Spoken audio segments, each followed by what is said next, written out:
Le sommet du G7 a lieu donc mi-juin au Royaume-Uni parce que le Royaume-Uni a pris la présidence en fait de ce G7 cette année,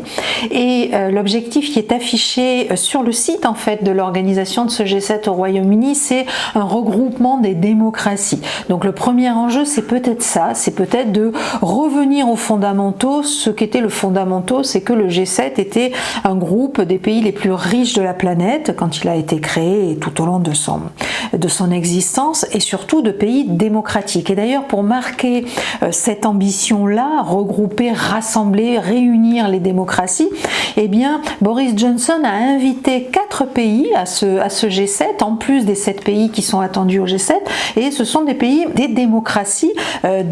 qui représentent l'ensemble de la planète. Donc il y a l'Inde, il y a la Corée du Sud, il y a l'Afrique du Sud, et l'Australie. Donc on retrouve 4 grandes démocraties qui ne sont pas aujourd'hui au G7. Au-delà de ça, le sommet, il a aussi d'autres enjeux. C'est le premier sommet du G7 auquel va assister Joe Biden. Il viendra en Europe pour assister à ce sommet, et bien évidemment, on s'attend à un sommet aux tonalités un petit peu différentes à ce que pouvaient être les sommets du G7 avec Donald Trump. On se rappelle Donald Trump qui avait coutume de dire qu'il ne viendrait pas, puis de venir, puis de partir avant la fin du sommet, de signer des déclarations puis de les déchirer dans l'avion. Donc des sommets qui étaient quand même très agités ces dernières années pendant la présidence de Donald Trump. Donc là, ça va être un sommet de la Concorde, et pour assurer finalement qu'on s'entend tous, eh bien tous les pays du G7 ont expliqué, ont convenu qu'ils étaient assez d'accord, assez en ligne avec les propositions qui ont été faites par Joe Biden sur la fiscalité. Au-delà de cette question de la fiscalité, il y a d'autres dossiers qui sont chauds pour le G7. Il y a le dossier bien évidemment de l'après-Covid, l'après-pandémie, et comment on gère cette après-pandémie, avec la question des vaccins et des brevets sur les vaccins qui sera abordée. Et puis il y a également la question de la lutte contre le changement climatique, avec des pays et des régions dans le monde qui ont annoncé des ambitions extrêmement fortes en matière de neutralité carbone, puisque les États-Unis sont revenus à l'accord de Paris et ont annoncé leur volonté d'assurer la neutralité carbone de leur économie à relativement court terme, à l'horizon 2050, pareil pour les Européens. Il faut d'ailleurs noter que Boris Johnson a annoncé ces jours-ci que ce sommet du G7 serait neutre en carbone, que les émissions de CO2 nécessaires pour organiser ce sommet serait totalement compensé dans ce cas-là, et c'est la première fois que ça arrive. Alors au-delà de tous ces sujets, de toutes ces thématiques, de cet agenda extrêmement chargé, le sommet du G7 est assez coutumier d'être perturbé, où les sujets initiaux soient mis au second plan par des questions politiques. Aujourd'hui, ce qui apparaît, c'est la question de la Biélorussie et la façon dont on va réagir, ou dont le G7 va se positionner par rapport à ce détournement d'avions qui a été organisé par la Biélorussie, mais il est très possible que dans les jours qui viennent, de nouvelles questions plus politiques viennent perturber l'agenda de ce G7. Joe Biden a surpris tout le monde lorsqu'il y a quelques semaines, il a annoncé sa volonté de mettre en place une taxe minimum sur les grandes entreprises et d'aller négocier avec ses partenaires, voire avec l'ensemble des pays du monde, pour que cette taxe soit imposée partout. Alors au départ, elle était de 21%, elle s'est finalement réduite à 15%, mais il a surpris parce que les États-Unis, depuis des années, bloquaient les négociations qui étaient engagées à l'OCDE sur ces questions-là. Les négociations de l'OCDE, elles sont engagées depuis 2008, depuis la dernière crise. Donc ça fait quand même 12 ans aujourd'hui que les pays essayent de trouver un accord pour taxer collectivement et de manière uniforme les grandes multinationales de la planète.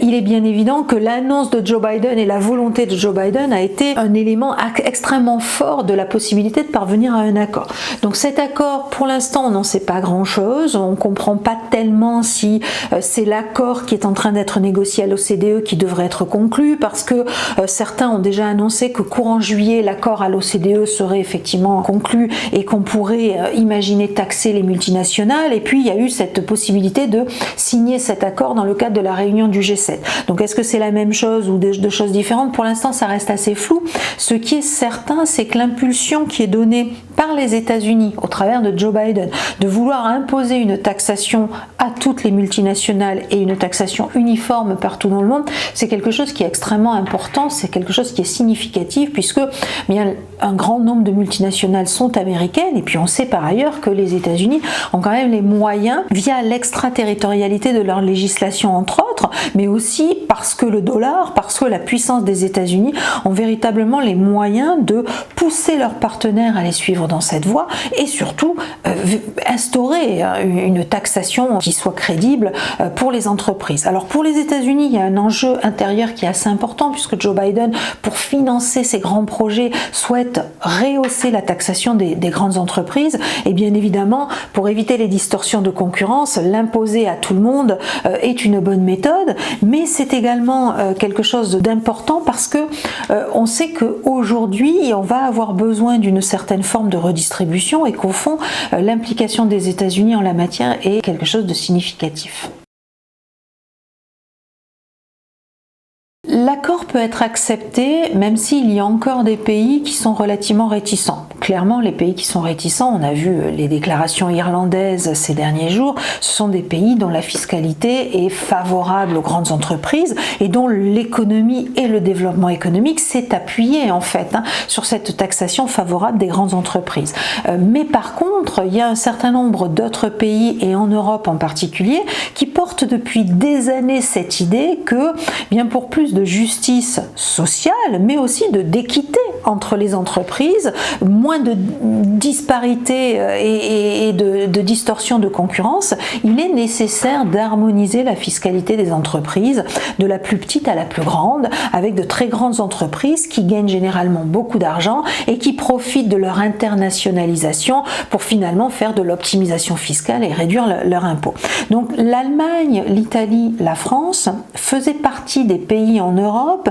qui portaient l'idée d'un accord, d'une harmonisation de la fiscalité en Europe d'abord et puis après au sein de l'OCDE dans le cadre d'un accord plus global.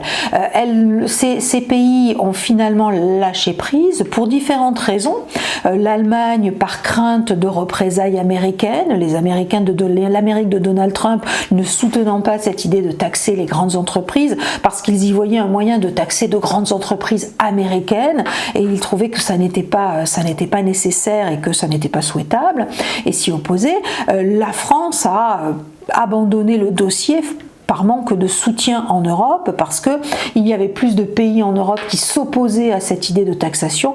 que de pays qui étaient favorables pour toutes les raisons que l'on vient d'évoquer. Donc il n'est pas étonnant qu'ils aient aujourd'hui soutenu ce projet-là et c'est un projet qui apparaît extrêmement important pour l'Europe pour différentes raisons, outre la taxation et l'harmonisation de la taxation, outre le financement de la dette et des dettes, de la dette Covid et des dettes qui résultent de la crise qu'on vient de traverser. Il est bien évident que cette question de la taxation est une question cruciale